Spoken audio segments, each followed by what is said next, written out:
الحمد للہ رب العالمین والصلاة والسلام علی رسولہ الامین وعلی آلہ واصحابہ اجمعین ومن تبعہم بإحسان الی یوم الدین۔ محترم ناظرین کرام، السلام علیکم ورحمۃ اللہ وبرکاتہ۔ پروگرام تجارت کے اسلامی اصول میں آپ سبھی کا استقبال ہے۔ پچھلی نشست میں حرام تجارت کی بعض صورتوں اور شکلوں کا ذکر ہو چکا ہے۔ انشاءاللہ العزیز اس نشست میں بھی حرام تجارت اور اس کی بعض شکلوں کا ذکر کیا جائے گا۔ اللہ رب العالمین سے دعا ہے کہ اللہ رب العالمین ہمیں اور آپ کو حق بات کہنے، سننے اور اس پر زیادہ سے زیادہ عمل کرنے کی توفیق عطا فرمائے۔ محترم ناظرین کرام، حرام تجارت اور لین دین کی ایک شکل چوری کا وہ مال ہے جو خرید و فروخت کیا جاتا ہے۔ اللہ کے نبی جناب محمد رسول اللہ صلی اللہ علیہ وسلم نے اس سے ہمیں اور آپ کو منع فرمایا ہے۔ چوری کرنا اور اس طریقے سے چوری کے مال کو فروخت کرنا، اس کا لین دین کرنا، اس کی تجارت کرنا، اس کا تبادلہ کرنا یا کسی آدمی کو ہدیے کے طور پر پیش کرنا، یہ ساری چیزیں اسلامی شریعت میں جائز اور درست نہیں ہیں۔ اللہ رب العالمین نے تو قرآن مجید میں چوری کرنے والوں کو سخت وعید اور سزا کا مستحق قرار دیا ہے۔ اللہ رب العالمین نے قرآن مجید میں ارشاد فرمایا، والسارق والسارقۃ فاقطعوا ایدیہما، چوری کرنے والے مرد ہوں یا عورتیں ہوں، سزا کے طور پر ان کے ہاتھ کو کاٹ دیا جائے۔ اللہ رب العالمین نے قرآن مجید میں اس طرح کے جرائم کی روک تھام کے لیے اور لوگوں کو اس طریقے سے چوری کرنے والوں اور ان کے جرائم سے بچانے کے لیے اور معاشرے کو اس طرح کی برائیوں سے پاک اور صاف کرنے کے لیے سخت سزائیں مقرر کی ہیں۔ اللہ کے نبی جناب محمد رسول اللہ صلی اللہ علیہ وسلم کے زمانے رسالت میں ایک مخزومیہ عورت نے چوری کی جو بڑے خاندان کی تھی۔ چنانچہ اس کا معاملہ اللہ کے نبی صلی اللہ علیہ وسلم کے دربار میں پہنچا۔ پیارے حبیب جناب محمد رسول اللہ صلی اللہ علیہ وسلم کے پاس اس کے سلسلے میں کچھ سفارشیں کی گئیں کہ اس کی سزا ختم کر دی جائے، چونکہ وہ بڑے گھرانے اور بڑے خاندان کی ہے۔ اللہ کے نبی جناب محمد رسول اللہ صلی اللہ علیہ وسلم اس سلسلے میں سخت ناراض ہوئے اور آپ نے بیان فرمایا کہ یہ یہودیوں کی عادت ہے کہ جب ان کے یہاں کوئی شریف آدمی، بڑا آدمی چوری کرتا تھا تو وہ اسے چھوڑ دیا کرتے تھے، اور جب کوئی کمزور اور ضعیف آدمی چوری کرتا تھا تو اسے سزا کا مستحق قرار دیتے تھے اور اسے سخت سزا سے دوچار کرتے تھے۔ پیارے حبیب جناب محمد رسول اللہ صلی اللہ علیہ وسلم نے اسلام کا حکم ذکر کرتے ہوئے بیان فرمایا کہ اگر میری بیٹی فاطمہ بھی چوری کر لے تو اللہ کی قسم ہے اس کا ہاتھ بھی کاٹ دیا جائے گا۔ اللہ کے نبی صلی اللہ علیہ وسلم نے اس سلسلے میں انتہائی سخت وعید ہمیں اور آپ کو سنائی ہے۔ پیارے حبیب جناب محمد رسول اللہ صلی اللہ علیہ وسلم نے اسلامی نظام کی تنفیذ میں بالخصوص چوری کے تعلق سے اس جرم کو روکنے کے لیے نہ کسی شریف کا لحاظ رکھا ہے اور نہ کسی امیر و غریب کا لحاظ رکھا ہے، سارے لوگ اس میں برابری کا درجہ پاتے ہیں۔ اللہ کے نبی جناب محمد رسول اللہ صلی اللہ علیہ وسلم نے اسلام کے اس نظام کو اپنے زمانے میں اور صحابہ کرام نے اپنے دور خلافت میں نافذ کیا تو وہ معاشرہ جرائم سے اور چوریوں سے پاک اور صاف ہو گیا۔ آج ہمارے سماج و معاشرے کے اندر اس طرح کی لعنت چوری کی شکل میں بہت عام ہوتی جا رہی ہے۔ بازاروں میں چوریاں کی جاتی ہیں، چوری کا مال خریدا جاتا ہے اور اسے بازار میں فروخت کیا جاتا ہے۔ اللہ کے نبی جناب محمد رسول اللہ صلی اللہ علیہ وسلم نے ایسے لوگوں کو سخت وعید سنائی ہے اور انہیں لعنت کا مستحق قرار دیا ہے۔ صحیح بخاری کی روایت ہے کہ اللہ رب العالمین کی لعنت ہو اس چوری کرنے والے پر جو ایک معمولی چیز انڈے کی چوری کرتا ہے اور اس کے نتیجے میں وہ سزا سے دوچار ہوتا ہے، یا ایک معمولی چیز رسی کی چوری کرتا ہے اور اس کی وجہ سے اس کے اوپر سزا نافذ کی جاتی ہے، بسا اوقات اس کا ہاتھ کاٹ دیا جاتا ہے۔ اللہ کے نبی جناب محمد رسول اللہ صلی اللہ علیہ وسلم نے ایسے لوگوں سے سماج اور معاشرے کو پاک کرنے کے لیے سخت سزا سنائی ہے، اور ایسے لوگوں کے ساتھ تجارتی لین دین کرنے اور بیع و شراء کے تعلق سے عقد اور معاہدہ کرنے سے ہمیں اور آپ کو منع فرمایا ہے۔ اس لیے تجارت میں بھی وہ تمام چیزیں جو چوری کے درجے میں داخل ہوتی ہیں یا چوری کے اندر شمار کی جاتی ہیں، ان کا لین دین کرنا، ان کی تجارت کرنا یا ان تمام شکلوں اور صورتوں کو استعمال کرنا اللہ کے نبی جناب محمد رسول اللہ صلی اللہ علیہ وسلم کی اس حدیث مبارک کی روشنی میں حرام اور ناجائز ہے۔ محترم ناظرین کرام، اسی طریقے سے تجارت کی ایک ناجائز اور حرام شکل ڈاکہ کا وہ مال ہے، غصب کیا ہوا وہ مال ہے یا چھینا ہوا وہ مال ہے جو ظلماً کسی آدمی سے لے لیا جاتا ہے، یا اس کے سینے پر بندوق اور اسلحہ رکھ کر کے اس سے چھین لیا جاتا ہے اور اس سے ہڑپ لیا جاتا ہے۔ اللہ کے نبی جناب محمد رسول اللہ صلی اللہ علیہ وسلم نے اسے بھی حرام قرار دیا ہے، اور اگر کوئی آدمی اس طرح کا کام کرتا ہے اور اس طریقے سے وہ مال حاصل کرتا ہے، کسی آدمی کا سامان اور اس کے نقدی چیزوں کو چھین لیتا ہے، تو ایسی صورت میں اس سے لین دین کرنا، اس کی تجارت کرنا، اسے بازار میں بیچنا اور اسے خریدنا ایک مسلمان تاجر کے لیے جائز اور درست نہیں ہے۔ اللہ کے نبی جناب محمد رسول اللہ صلی اللہ علیہ وسلم نے اسی لیے بیان فرمایا کہ ایسا آدمی جو ڈاکے کے ذریعے سے لوگوں کا مال لوٹتا ہے، جو طاقت کے بل پر لوگوں کا مال چھینتا ہے، جو ظلم اور غصب کے ذریعے سے لوگوں کا مال ہڑپ لیتا ہے، ایسا آدمی در حقیقت مومن نہیں ہوتا ہے، اور اس کام کو انجام دینے کے وقت ایمان اس کے دل سے نکل جاتا ہے، خارج ہو جاتا ہے۔ اللہ کے نبی جناب محمد رسول اللہ صلی اللہ علیہ وسلم نے اس سلسلے میں ایسے لوگوں کو سخت وعید سنائی ہے، اور اس بات کو واضح کر دیا ہے کہ ایسے لوگوں کو چوری کے مقابلے میں اور زیادہ سزائیں دی جائیں، جو لوگ بسا اوقات کسی کا مال چھیننے کے لیے ان کی جان بھی مارنے کے درپے ہو جاتے ہیں،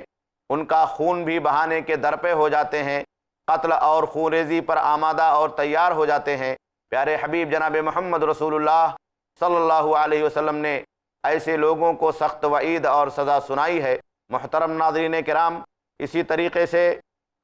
اللہ رب العالمین نے اور اللہ کے نبی جناب محمد رسول اللہ صلی اللہ علیہ وسلم نے جہاں حرام چیزوں کی تجارت سے منع فرمایا ہے، جس میں شراب کا ذکر ہو چکا ہے، خنزیر کا ذکر ہو چکا ہے، بت پرستی کے سامان اور اس کے آلات کا ذکر ہو چکا ہے، اس کے پہلو بپہلو اللہ رب العالمین نے جوا اور قمار بازی کو بھی حرام قرار دیا ہے۔ یہ بھی ایک طرح کی تجارت ہے جو سماج اور معاشرے میں حرام طریقے سے انجام دی جاتی ہے، ناجائز طریقے سے انجام دی جاتی ہے۔ اللہ رب العالمین نے قرآن مجید کے اندر اسے شیطان کا گندا عمل اور گندا کھیل قرار دیا ہے، اور اس کی حرمت اللہ رب العالمین نے واضح کرتے ہوئے بیان فرمایا کہ اے مسلمانوں، بے شک شراب اور اس طریقے سے جوا اور پانسے کے تیر یا بتوں کے سامان، یہ تمام کے تمام حرام ہیں، اس سے تمہیں بچنے کی ضرورت ہے۔ یہ شیطانی عمل ہے، یہ گندے اور ناپاک اور نجس کام ہیں۔ اللہ رب العالمین نے یہاں جوا کو شراب کے ساتھ ذکر فرمایا ہے، اور اسی طریقے سے پانسے کے تیروں کے ساتھ ذکر فرمایا ہے، جو اس بات کی دلیل ہے کہ یہ سراسر ناجائز اور گناہ کا کام ہے۔ اگر کوئی آدمی اس میں اپنا پیسہ لگاتا ہے، یا اس طریقے سے اس کی مجلس میں شریک ہوتا ہے، یا اسی طریقے سے اس کام کو کرنے کے لیے کوئی تجارت اور بزنس شروع کرتا ہے جس میں جوا بازی اور قمار بازی کا کام ہوتا ہے، جیسے کہ آج کل سماج و معاشرے میں قمار اور جوا کی شکل میں لاٹری اور اس کی بہت ساری صورتیں رائج ہیں۔ اللہ کے نبی جناب محمد رسول اللہ صلی اللہ علیہ وسلم نے ان تمام چیزوں سے ہمیں اور آپ کو منع فرمایا ہے۔ یہ جہاں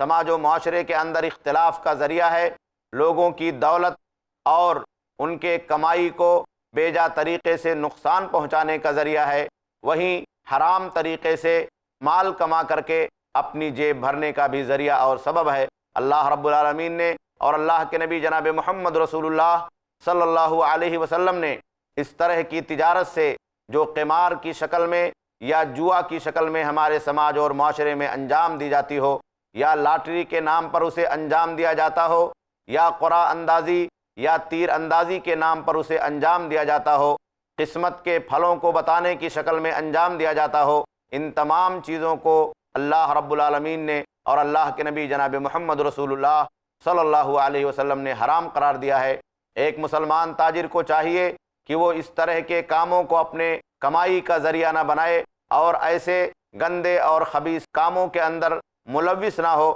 اور ایسے کاروبار کو اپنی زندگی میں تجارت کے لیے، بزنس کے لیے استعمال نہ کرے، تاکہ اللہ رب العالمین کی ناراضگی سے اور اللہ کے نبی جناب محمد رسول اللہ صلی اللہ علیہ وسلم کی نافرمانی سے اپنے آپ کو، اپنی زندگی کو اور اپنی روزی کو محفوظ کر سکے۔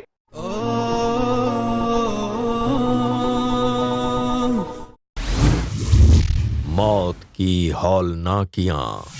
جانیے شیخ ابو البیان سے ان سارے سوالوں کے جواب قرآن و سنت کی روشنی میں، ہر جمعرات دوپہر 3 بجے اور رات 9 بجے صرف i+ ٹی وی پر، بہتر زندگی کے لیے۔ اپنے DTH اور کیبل آپریٹر سے آج ہی سمپرک کریں۔ Free to year.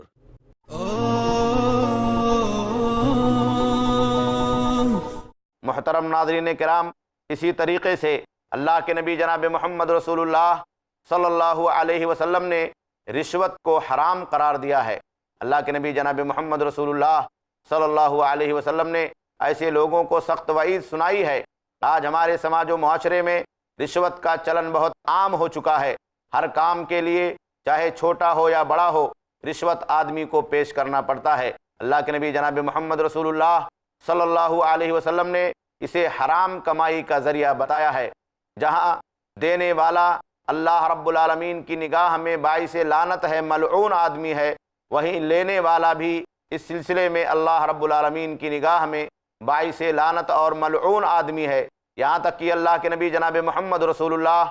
صلی اللہ علیہ وسلم نے اس بات کو بھی واضح کرتے ہوئے بیان فرمایا کہ وہ آدمی جو ان دونوں کے درمیان واسطہ بنتا ہے، یہ واسطہ بننے والا آدمی بھی اللہ رب العالمین کی لعنت کا مستحق قرار دیا جاتا ہے۔ پیارے حبیب جناب محمد رسول اللہ صلی اللہ علیہ وسلم نے ایک حدیث کے اندر بیان فرمایا، جسے امام ابو داؤد رحمہ اللہ نے روایت کیا ہے، صحیح حدیث ہے، لعن رسول اللہ صلی اللہ علیہ وسلم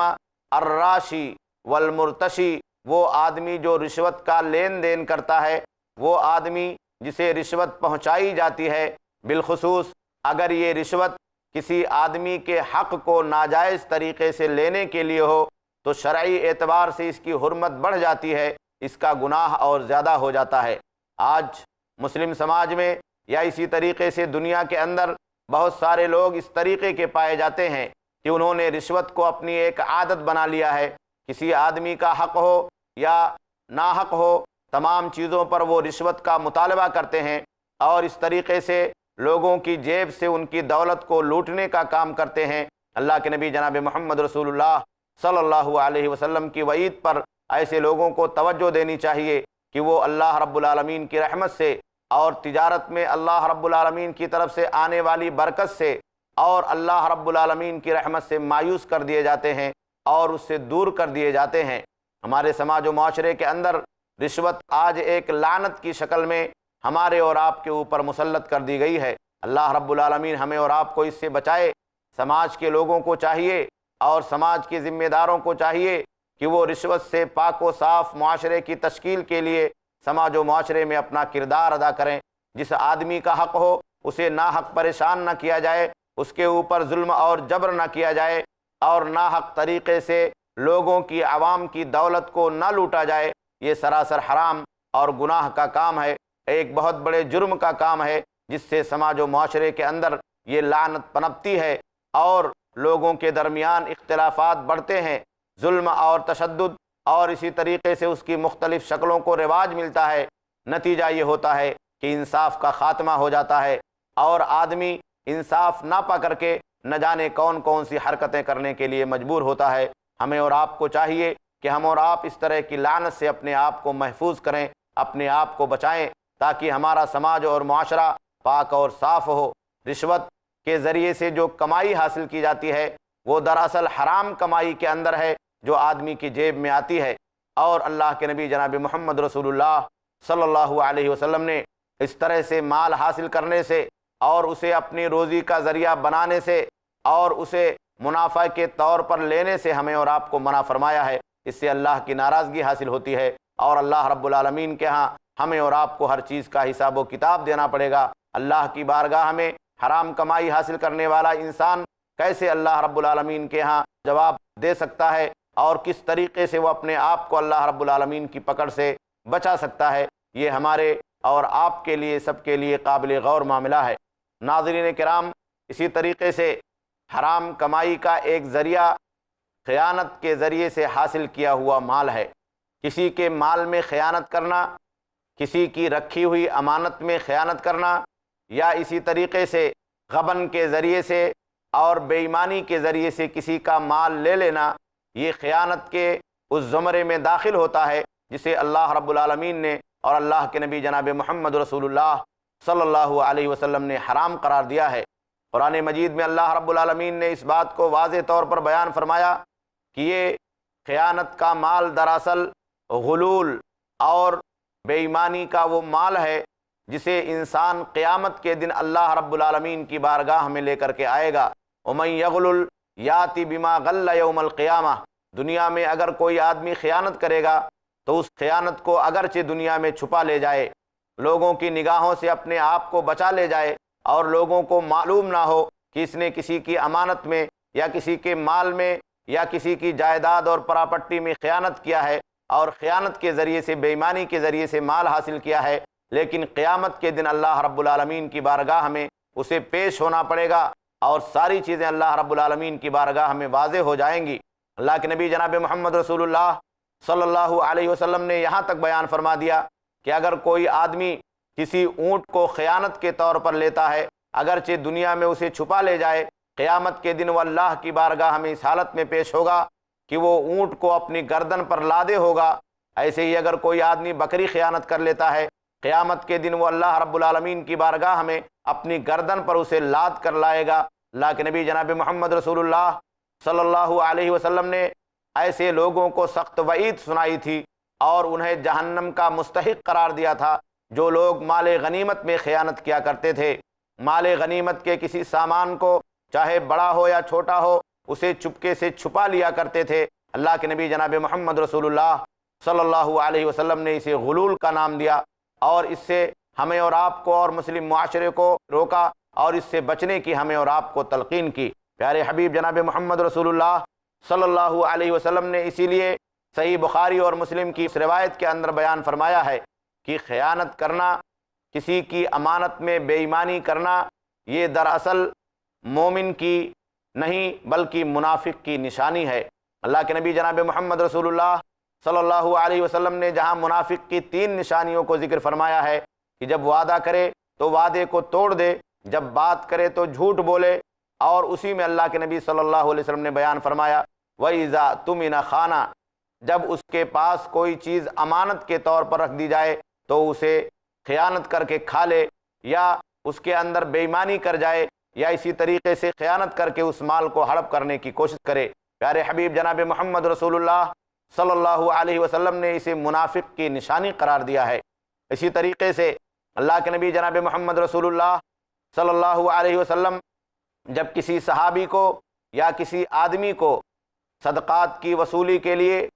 بیت المال میں پیسے جمع کرنے کے لیے یا لوگوں سے زکوٰۃ کی وصولی کے لیے مقرر کیا کرتے تھے تو اللہ کے نبی صلی اللہ علیہ وسلم ایسے آدمی کو نصیحت کیا کرتے تھے کہ دیکھو، خیانت نہیں کرنا، اگر تم ایک سوئی کے برابر بھی کسی چیز میں خیانت کرو گے تو اسے قیامت کے دن اللہ رب العالمین کی بارگاہ میں لے کر کے آؤ گے۔ پیارے حبیب جناب محمد رسول اللہ صلی اللہ علیہ وسلم کی یہ نصیحتیں ہمارے اور آپ کے لیے درس عبرت ہیں۔ اس طریقے سے حرام کمائی کرنا اور کسی کا مال خیانت کے ذریعے سے لینا، یہ دراصل وہ ناجائز طریقہ ہے جس سے اللہ رب العالمین نے اور اللہ کے نبی جناب محمد رسول اللہ صلی اللہ علیہ وسلم نے منع فرمایا ہے۔ محترم ناظرین کرام،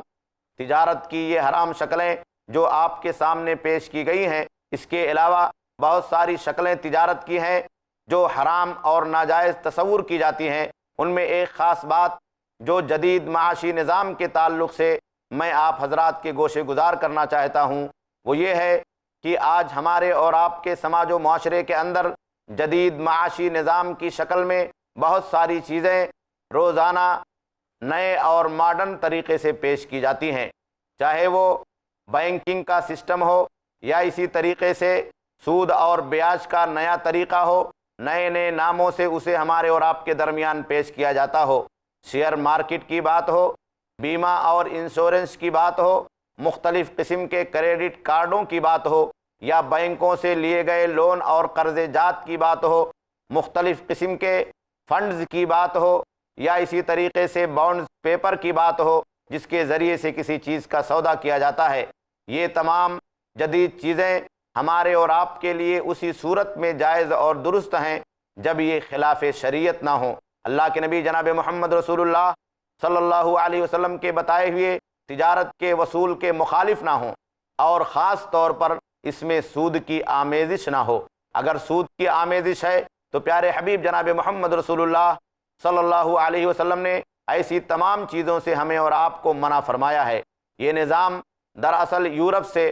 ہم تک اور آپ تک پہنچا ہے، جو سرمایہ دارانہ نظام کی شکل میں، کیپٹلزم کی شکل میں اور سودی نظام معیشت کی شکل میں پوری دنیا پر مسلط کر دیا گیا ہے، اور اس نے پوری دنیا کو اپنے شکنجے میں لے رکھا ہے۔ غریب غریب ہو رہا ہے، امیر امیر ہو رہا ہے، دولت کا کوئی حساب نہیں ہے۔ اللہ کے نبی جناب محمد رسول اللہ صلی اللہ علیہ وسلم نے ان تمام چیزوں میں ہمیں اور آپ کو اللہ رب العالمین کا تقوی اختیار کرنے اور بالخصوص اللہ رب العالمین کے بنائے ہوئے اس نظام معیشت کو سمجھنے اور اپنی ذات پر توکل کرنے کا حکم عطا فرمایا ہے، اور ناجائز طریقے سے حرام مال کھا کر کے اس دنیا میں اپنے آپ کو پرورش کرنے سے بچایا ہے۔ سودی نظام یہ ہمارے اور آپ کے لیے، ہمارے معاشرے کے لیے انتہائی خطرناک اور ناسور ہے۔ اس سے چاہیے کہ ہم اپنے آپ کو بچائیں، اپنے سماج کو بچائیں، اپنے معاشرے کو بچائیں، چاہے مسلمان ہو یا دوسری کمیونٹی سے تعلق رکھنے والے لوگ ہوں،